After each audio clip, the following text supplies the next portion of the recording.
Hey everybody, it's getting towards the end of the summer and we're all gearing up for goose season out here, so I thought I would show you a little tip on how to touch up your goose decoys to maybe make your spread look a little bit more realistic. In the off season, I purchased these at a garage sale. I bought like 3 dozen of these, and as you can see, they're pretty bland. They don't have a whole lot of pop and color to them, and they would probably work for goose hunting, but they aren't what I want in my spread, so I'm going to touch them up. I'm going to show you how to do that today.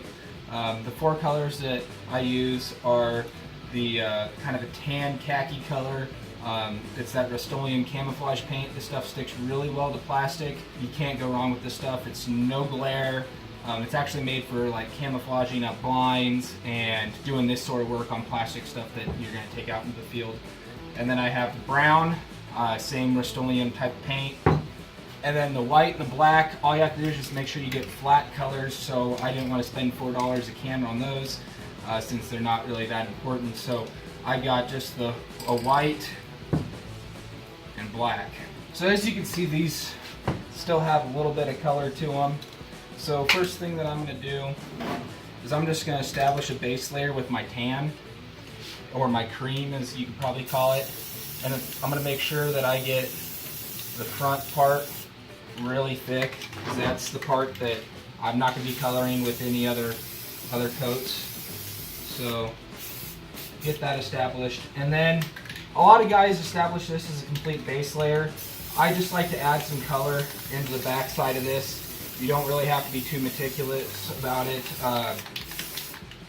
you know, because you're going to be painting over it in the future anyways. So I don't worry about too much back here, getting it all colored in, because as long as you got a little bit of color on these feathers right here, you're going to be fine. You're going to repaint over this backside anyway, so I wouldn't worry about it. I take my brown and I'm going to establish my line. Now as you notice, my can is painted straight down the decoy. That's going to let all these other feathers in here kind of pop instead of giving them that dull brown color. So I just established my line of my chest right there. So then I'm going to make one quick dark line down the back. That's kind of where the wings kind of fold into each other.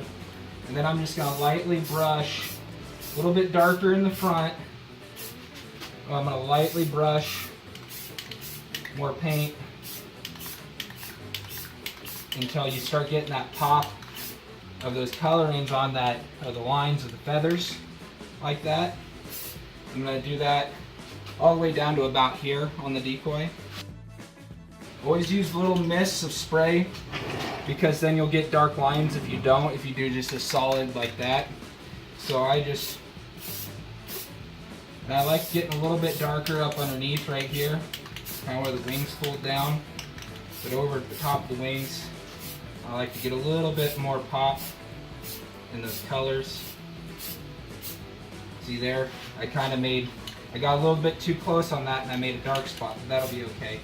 Birds won't notice the difference on that. So just finish up kind of touching that up a little bit. That looks pretty good. So now that I'm done with the brown, I'm going to do my white patch on the tail and on the belly.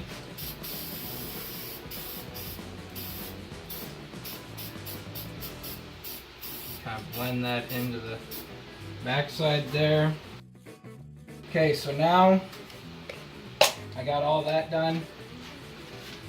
So I'm going to add my black to my tail feathers. And that is looking pretty good. So here's the finished product on that. The wing feathers really pop out with that cream underline to it. Breast looks good. And the black and the white. There's that other one. And just as kind of a reference of what we did, there's the original. In my opinion, pretty bland versus those other decoys. Well, that does it for this week's hunting boot camp. I hope you guys found this video informative and you can be able to use it this year in your own spreads. If you guys like this video, make sure you go down to the bottom of the page and hit the like button. Also subscribe if you haven't already, and we'll catch you next time. Later, guys.